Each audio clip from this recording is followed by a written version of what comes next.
Neste vídeo, analisaremos o significado, as causas e as possíveis soluções para os códigos de erro EH3 e EC07 em sistemas de ar-condicionado.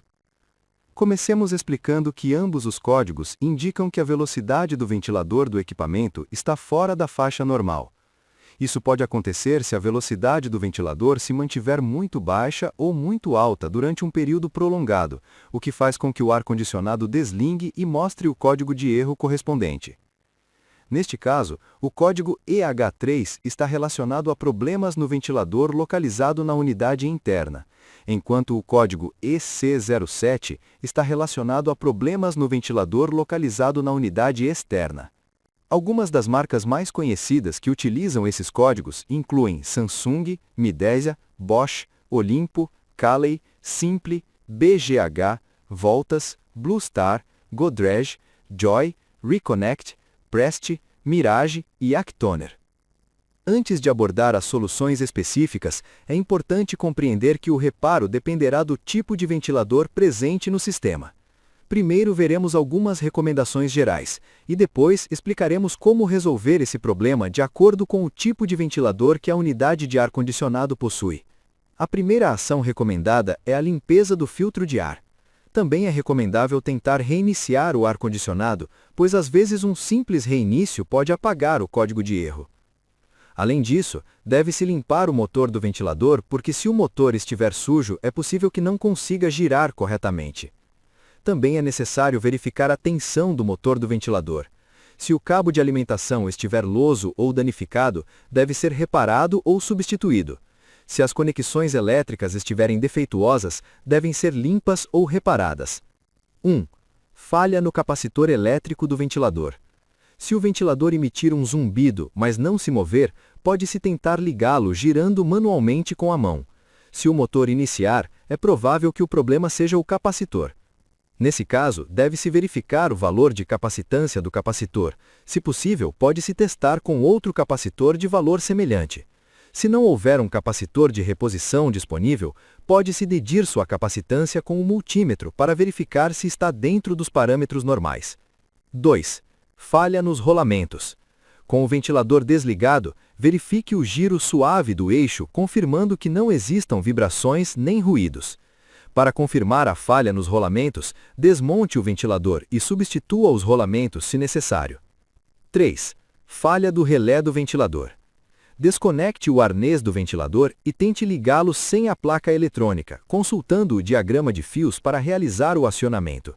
Se o problema desaparecer ao ligá-lo manualmente, o relé pode ser a causa do problema. 4. Bobina aberta do motor ou conexão interna aberta de alimentação do ventilador.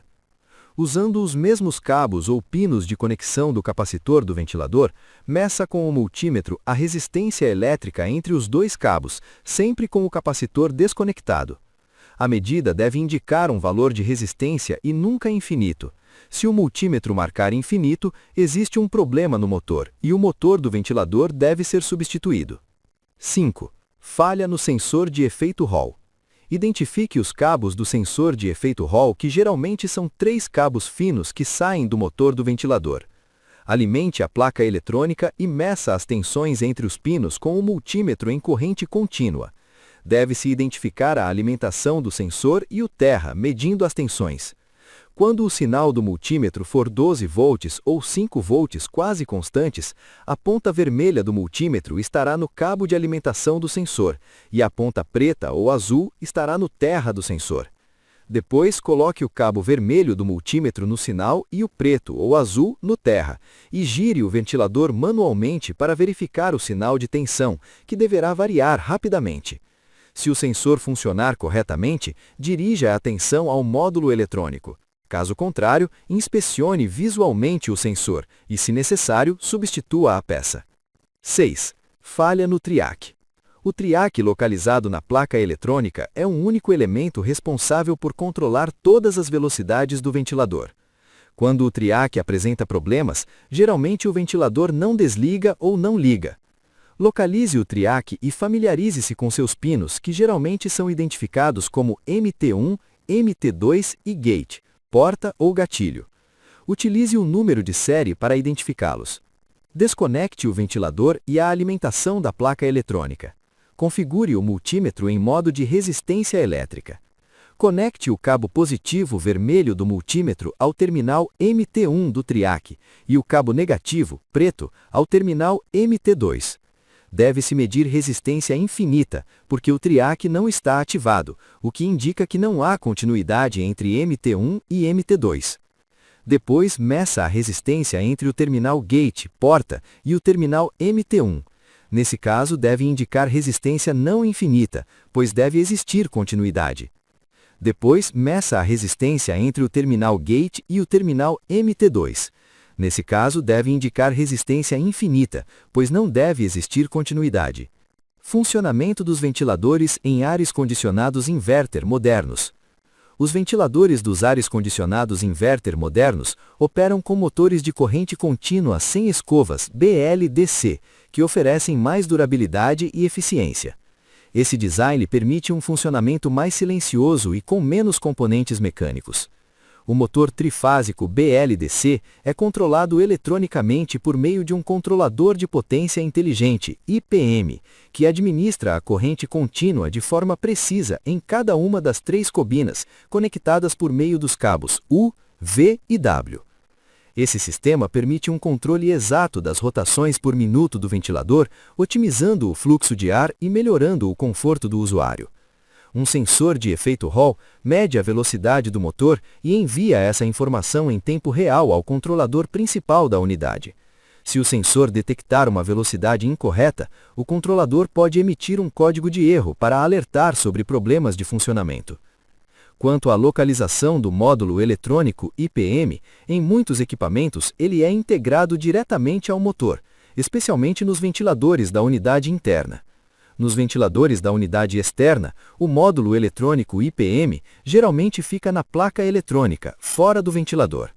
Portanto, podemos dizer que esses ventiladores possuem 3 cabos grossos de alimentação e 3 cabos finos do sensor de efeito Hall quando são alimentados com o módulo eletrônico IPM na placa eletrônica.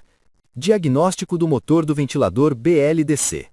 Para diagnosticar esse tipo de ventilador, com a ajuda de um multímetro na escala de resistência elétrica, ohm, meça a resistência entre os pares de cabos ou pinos U, V e W, que alimentam o ventilador. Os valores obtidos nas 3 medições devem ser iguais, caso contrário, podem existir problemas nas bobinas do motor do ventilador. Diagnóstico do módulo eletrônico IPM. Para diagnosticar o estado do módulo eletrônico IPM, recomenda-se utilizar um multímetro no modo diodo, com o equipamento desenergizado. Coloque a sonda positiva no terminal negativo do módulo IPM e meça com a sonda negativa os terminais U, V e W, garantindo que as 3 medições tenham leituras iguais. Se as leituras não forem iguais, é provável que o módulo eletrônico IPM esteja defeituoso e deva ser substituído por um idêntico para garantir a compatibilidade e o funcionamento correto do ventilador. Finalmente, recomenda-se utilizar o número de identificação do controlador eletrônico IPM para buscar a folha de especificações do módulo, que permitirá verificar suas características elétricas e garantir uma substituição correta.